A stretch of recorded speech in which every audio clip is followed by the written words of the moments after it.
Hey everyone, welcome back to Love Wins, where the truth matters because it's the truth that sets us free. And you want to know a weird truth? I've communicated with quite a few YouTube creators who are Christian and create Christian content, and they all say the same thing. That just talking about Jesus, or just reading the Bible, studying the Bible, doesn't make good content. People don't watch it. But if you say sensationalist things or propose wild prophecies or anything of that sort, conspiracy theories, all kinds of people will watch it. Controversy, all kinds of people will watch it. But just Jesus and just the Bible? No. Why is that? I think part of it, a big part of it, is because as Christians we think we already know Jesus.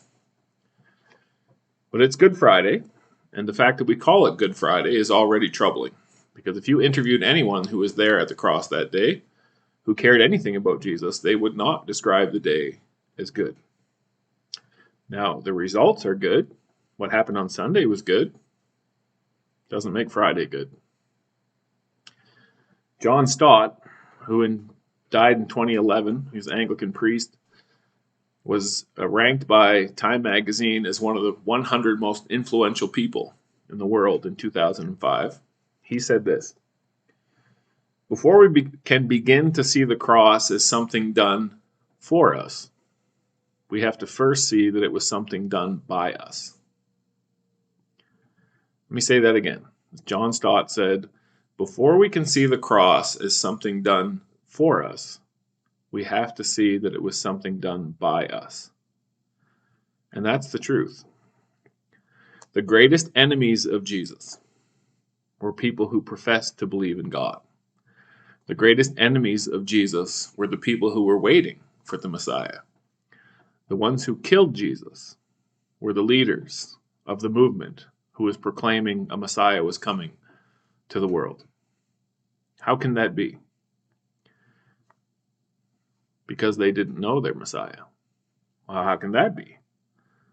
Because over generations, literally, this picture was formed, this profile, this description of who the Messiah was going to be, what he was going to do, what he was going to accomplish, who he was going to be for, who he was going to be against, etc., etc. And they had created that profile and polished it and refined it. And when Jesus showed up, he was nothing like what they expected. And instead of rethinking or reconsidering, some did, but the vast majority did not. You see, during those years leading up to Jesus coming, if the Jewish nation had studied their scriptures instead of listening to what people were saying, if they had studied their scriptures instead of accepting what they were taught by their parents and their grandparents, if they had studied their scriptures instead of just accepting the cultural view that had been formed for them, they would have had a much better idea of what to expect, who to expect, and they probably wouldn't have killed him.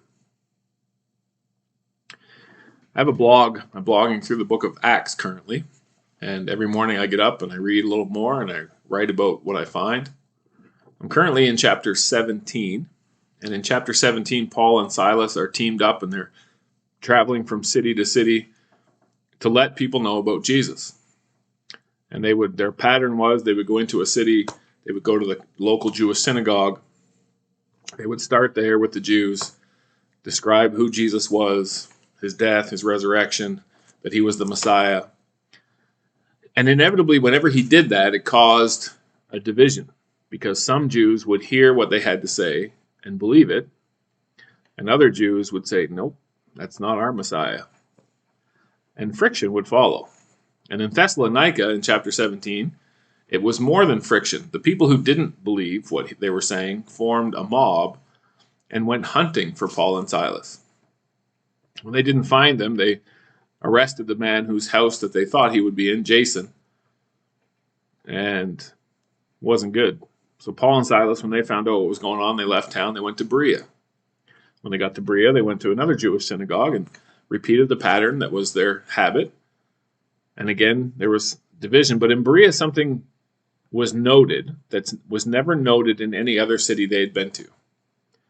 It said that the Bereans were more noble because they listened to what Paul had to say, and they didn't just take it at face value or reject it at face value. It says they went home and they studied their Bibles to see if what Paul and Silas were saying was true. Well, when they studied their Bibles, they found out that it was true, and many became believers, not only of the Jews, but of the Greeks and the women, leading women. And the mob from Thessalonica heard what was happening in Berea. They came to Berea to try and put a stop to what Paul and Silas were doing.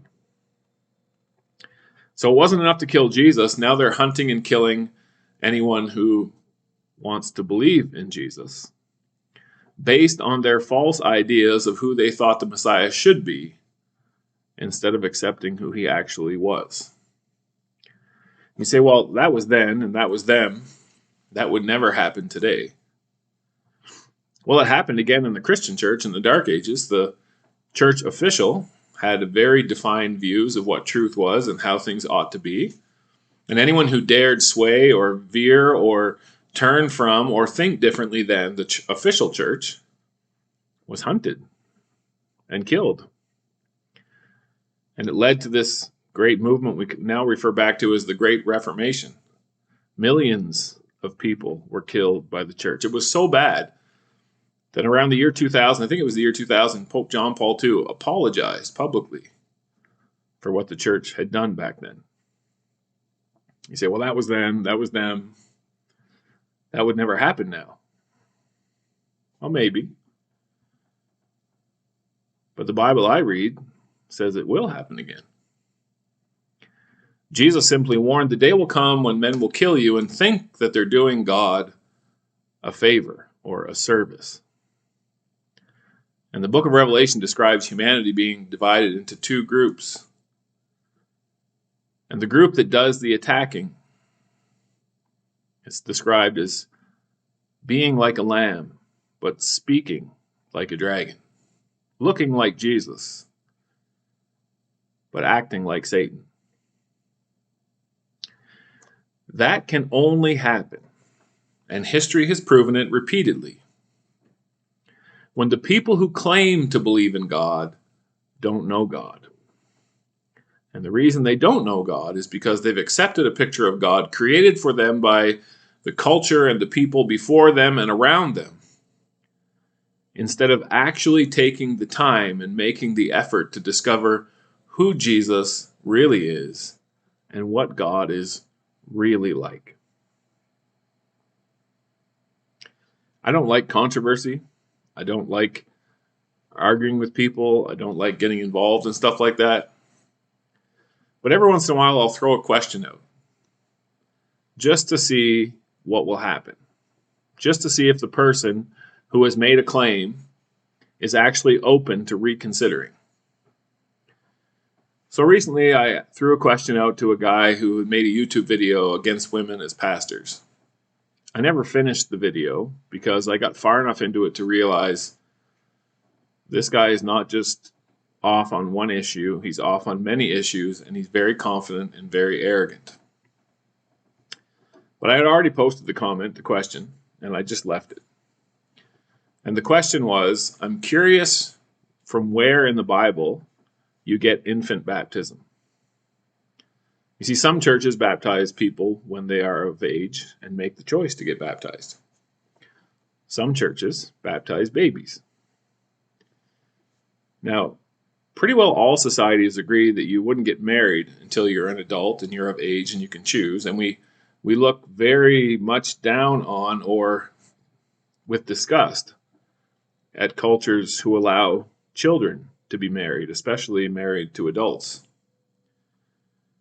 Yet there are Christian churches who practice infant baptism. So you're baptizing a baby, committing them to God when the baby doesn't know anything about what's happening to them.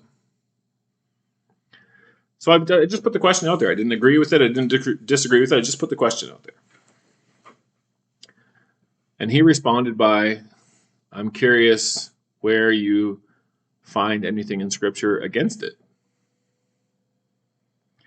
So he flipped the question by asking a question, which is what Jesus would do, except that the premise of if the Bible doesn't say anything against it, it's fine, doesn't wash. Like, it doesn't make sense. The Bible doesn't specifically say that taking hard drugs is wrong.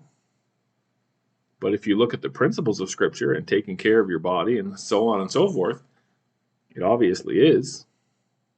So just because the Bible doesn't say you can't do something doesn't mean that you should do it. So I responded and said it was a fair question. And I listed a bunch of reasons why. First of all, being that babies can't make choices. So what's the point? That Jesus himself was baptized as an adult, that all baptisms in the Bible are of adults, and so on and so forth. They just listed biblical reasons. And he responded with Luther, Knox, Calvin, etc. all accepted infant baptism. So were they wrong, or are you wrong? You see what happened to him? He wouldn't go to the Bible to see what Jesus thought about it or what the Bible teaches about it. He accepted the weight of culture and history and others as his evidence rather than letting God give his evidence. Jesus warned about this, saying, "You teach as doctrine the commandments of men." People have invented stories about me, and you accept those as true, and you judge me by them. Jesus was literally judged by and killed for not conforming to the weight of culture and history and evidence supplied by people, but none of it had anything to do with what the Scriptures actually said. So in Berea, they were commended for being honorable, in that when they heard a new message that conflicted with what they'd been taught from childhood, they didn't immediately dismiss it, and they didn't immediately accept it. They went to the Bible to see whether it was true. It makes no sense for any of us to claim belief in God and claim that we're following Jesus if we're not even willing to go back to the source of the story, to go back to God's own book and see who he really is and what he's actually like. And so I'm not here to tell you what to believe about women as pastors or infant baptism or any other subject. I'm here to encourage you to go back to Matthew, Mark, Luke, and John, start there, and discover who was Jesus. What did he teach?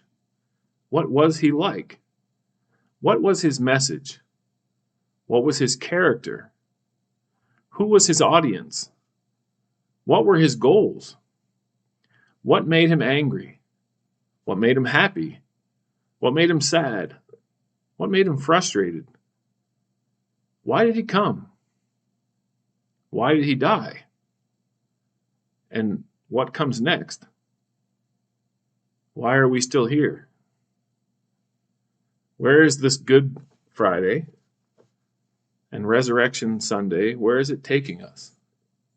Is it taking us anywhere?